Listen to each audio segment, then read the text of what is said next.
Hi, I'm Rich Bucieri from Pointer Bucieri Accident Recovery Attorneys, and today we're going to be breaking down this interstate accident that started with a ladder in the road. I'll present the facts and I'm going to be asking you for your video verdict. On this video, we're watching a dash cam from a vehicle on the 410 around San Antonio, Texas. It is an overcast but dry day and the traffic is a little heavy but moving. The three cars that are involved in this accident are a small dark sedan up ahead on the right, a gray four-door sedan to the dash cam driver's immediate right, and our dash cam driver who is driving a truck. The problems start when the vehicle strikes a ladder that is laying in the middle of the interstate, sending it sliding across the highway.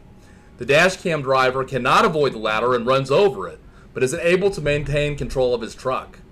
Unfortunately, the gray sedan next to him swerved to miss the ladder, and in the process, she lost control and struck the dash cam driver's truck in his lane, causing him to careen across all four lanes of traffic.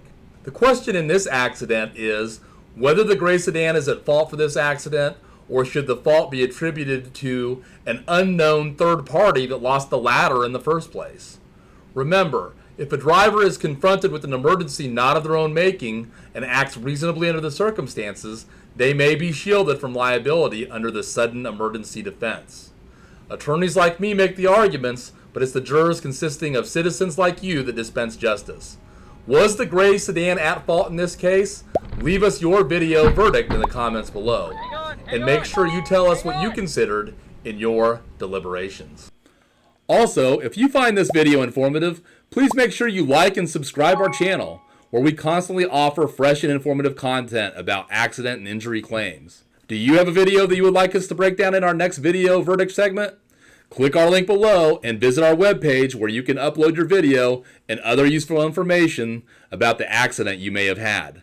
If we use your video in one of our video verdict segments, we'll send you a $50 Amazon gift card. Also, please watch and comment on our other video verdict segments. And remember, if you're hurt in a car, call PBAR. Our contingency fees start at 25%. Compare that to 33 or even 40% from some of our competitors. I'm Attorney Rich Bucieri, and I'll see you next time on Video Verdict.